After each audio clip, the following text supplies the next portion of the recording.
Hello दोस्तों, मैं ब्रिजेश कुमार आपका अपने channel NCERT for government exam में स्वागत करता हूँ। दोस्तों देखिए दोस्तों, इस वीडियो में 12 फरवरी का दोस्तों एसएससी जीडी का एग्ज़ाम हो गया है। सेकंड शिफ्ट में दोस्तों जो क्वेश्चन मिले हैं उसको देखेंगे इस वीडियो में कि कौन कौन क्वेश्चन पूछे गए हैं, एकदम रियल क्वेश्चन मिले हैं। ठीक है, देखिए दोस्तों, अगर चैनल पर नया है दोस्तों चैनल को लाइक सब्सक्राइब कर लीजिएगा। और PDF लेने के लिए दोस्तों मोस्ट इंपॉर्टेंट है, PDF लेने के लिए दोस्तों टेलीग्राम से जुड़ जाइए, वहाँ पर PDF मैं डाल देता हूँ, वहाँ से आप लेकर पढ़ सकते हैं। ठीक है, चलिए उससे स्टार्ट करते हैं बिना देरी के हुए। देखिए पहला क्वेश्चन पूछा गया था आज कि KD जाधव किस खेल से संबंधित थे। देखिए उसको KD जाधव पूछा था कि केदार जाधव पूछा था, आप कमेंट करके बताइएगा। ठीक है, तो देखिए उसको KD जाधव की बात कर लेते हैं। तो KD जाधव का संबंध दोस्तों पहलवान से है। ठीक है, पहलवानी करते हैं दोस्तों KD जाधव। और केदार जाधव का संबंध दोस्तों क्रिकेट से है। केदार जाधव दोस्तों इंडिया के क्रिकेटर है। देखिएगा कि दोनों में से कौन पूछा था। अगला देते हैं दोस्तों, देखिए अगला पंचवर्षीय योजना से तो हर शिफ्ट में पूछ ही रहा है। तो 7वीं पंचवर्षीय योजना कब पूरी हुई थी ये पूछा है। तो देखिए दोस्तों 7वीं पंचवर्षीय योजना की बात कर लेते हैं।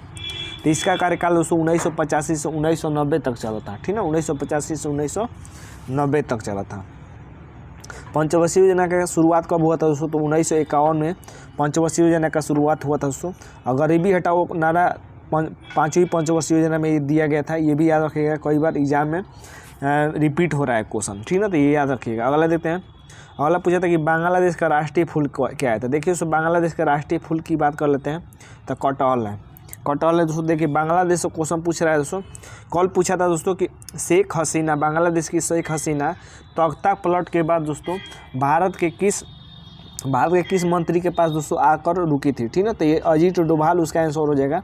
तो बांग्लादेश के बारे में याद रखिएगा। ठीक है, बांग्लादेश की राजधानी दोस्तों ढाका है। ढाका बांग्लादेश की राजधानी है। और टक्का इसकी मुद्रा है, टक्का इसकी मुद्रा है। और राष्ट्रीय फूल दोस्तों कटहल हो जाएगा। अगला क्वेश्चन पूछा था दोस्तों कि निम्नलिखित में से कौन जनसंख्या के मामले में भारत का सबसे छोटा पड़ोसी देश है। तो भारत का सबसे छोटा पड़ोसी कौन देश है दोस्तों जनसंख्या के मामले में? तो ये हो जाएगा दोस्तों मालदीव हो जाएगा जनसंख्या के दृष्टि से पड़ोसी देशों में।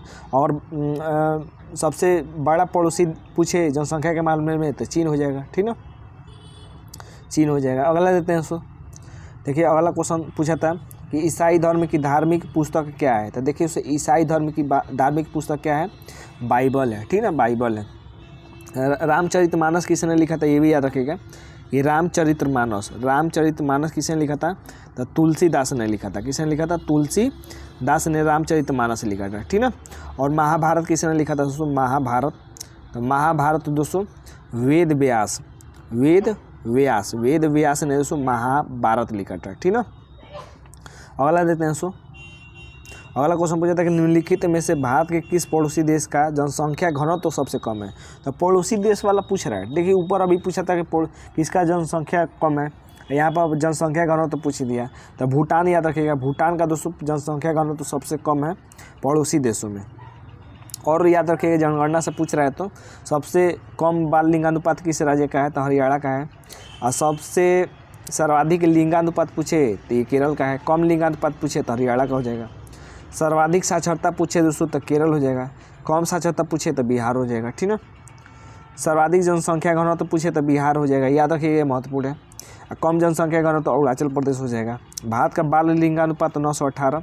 भारत का जनसंख्या घनत्व 382 व्यक्ति प्रति वर्ग किलोमीटर। ये दोस्तों याद रखिएगा आने वाली शिफ्ट के लिए। अगला देखते हैं, अगला क्वेश्चन पूछा था कि संविधान का कौन सा अनुच्छेद वन और पर्यावरण की रक्षा से जुड़ा है। तो देखिए दोस्तों वन और पर्यावरण से की रक्षा दोस्तों का उल्लेख अनुच्छेद 48A में है। 48A में है दोस्तों वन और पर्यावरण की रक्षा करना। 48A में है तो किस अनुच्छेद में आ जाएगा दोस्तों? 36 से 51 के बीच में आ जाएगा, यानी DPSP के अंतर्गत आएगा 48A। ठीक ना, DPSP किस देश से लिया गया है? तो आयरलैंड से लिया गया है, ये भी याद रखिएगा, आयरलैंड से लिया गया है। अगला देते हैं दोस्तों, देखिए अगला क्वेश्चन पूछता है कि निम्न में से कौन कथकली नृत्य शैली से संबंधित नहीं है। तो कथकली नृत्य शैली से कौन संबंधित नहीं है दोस्तों? ऑप्शन नहीं मिला, लेकिन कथकली के बारे में बात कर लेते हैं। कथकली दोस्तों ये केरल का शास्त्रीय नृत्य है, केरल का शास्त्रीय नृत्य है। केरल का मोहिनी अट्टम भी याद रखिएगा। मोहिनी अट्टम कहाँ का है दोस्तों? तो मोहिनी अट्टम दोस्तों केरल का है। और कथक अगर पूछे दोस्तों कि कथक कहाँ का शास्त्रीय नृत्य है दोस्तों, तो कथक दोस्तों आपका उत्तर प्रदेश का हो जाएगा। ठीक है, तो ये भी क्वेश्चन याद रखिएगा आने वाले शिफ्ट के लिए। अगला देते हैं, देखिए अगला क्वेश्चन पूछता है कि निम्नलिखित में से कौन कुचिपुड़ी नृत्य शैली से संबंधित नहीं है। देखिए सो केलुचरण महापात्र हो जाएगा। केलुचरण महापात्र दोस्तों कुचिपुड़ी नृत्य से संबंधित नहीं है, यही ऑप्शन में दिया था, ठीक ना। देखिए ये पूछा था कि बिंबिसार का उत्तराधिकारी कौन था। तो देखिए सो बिंबिसार की बात कर लेते हैं। तो बिंबिसार का उत्तराधिकारी दोस्तों अजातशत्रु हो जाएगा। बिंदुसार देखिए दोस्तों बिंदुसार दूसरा है, बिंदुसार दूसरा है। बिंदुसार की बात कर लेते हैं दोस्तों। तो देखिए मौर्य वंश की स्थापना चंद्रगुप्त मौर्य ने किया, चंद्रगुप्त मौर्य ने किया। चंद्रगुप्त मौर्य के बाद दोस्तों इसका बेटा आया बिंदुसार। कौन आया? बेटा बिंदुसार आया। अब बिंदुसार का बेटा कौन आया? तो अशोक आया। कौन आया? अशोक आया। तो ये क्रम भी याद रखिएगा आने वाले शिफ्ट के लिए। अगला देते हैं, देखिए अगला क्वेश्चन पूछा था कि सुखविंदर सिंह सुक्कू किससे संबंधित है।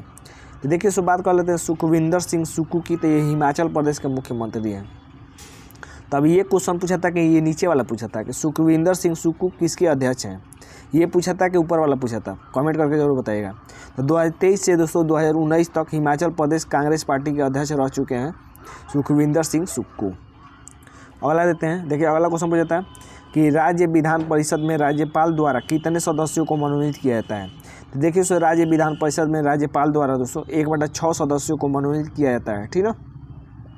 अगला देते हैं, देखिए अगला क्वेश्चन पूछा था कि उस्ताद रशीद खान किस घराने से संबंधित है। तो देखिए दोस्तों बात करते हैं उस्ताद रशीद खान की।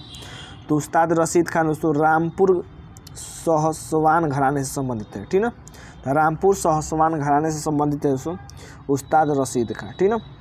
तो ये घराना पूछ रहा है दोस्तों, थोड़ा देख लीजिएगा। अगला पूछा था कि 105वें तत्व का नाम ड्यूडेनियम है। यह आवर्त सारणी के किस समूह में पाया जाता है। तो देखिए ये आवर्त सारणी के 5वें समूह में पाया जाता है ड्यूडेनियम। अगला पूछा था दोस्तों कि टोक्यो ओलंपिक 2020 में कौन सी टीम जीती थी। तो देखिए सो टोक्यो ओलंपिक 2020 की बात कर लेते हैं। तो इसमें पुरुष हॉकी टीम ने जीती थी, पुरुष हॉकी टीम जीती थी। अगला पूछा था कि कृषि और पशुपालन किस क्षेत्र में शामिल है। तो देखिए सो यहाँ से भी क्वेश्चन बन रहा है, तो मैंने यहाँ पर पूरा लिख दिया है, यहीं से क्वेश्चन पूछेगा, याद रखिएगा।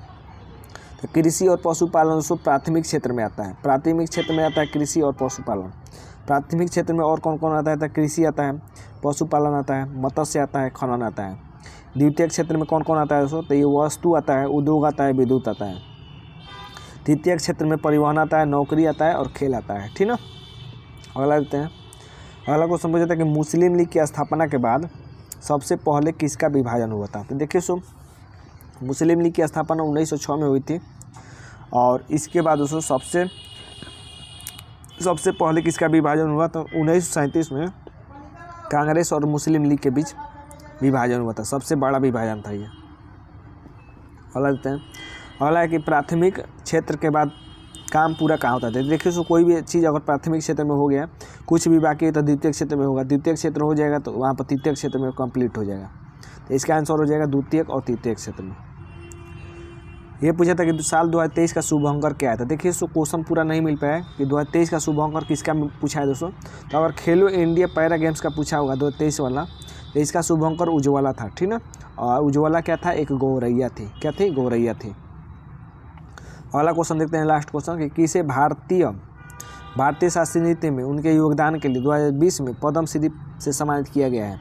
तो देखिए सो इंदिरा पीपी बोरा हो जाएगी। इंदिरा पीपी बोरा को दोस्तों 2020 में पद्म श्री से सम्मानित किया गया है, ठीक ना, उनके शास्त्रीय नृत्य योगदान के लिए।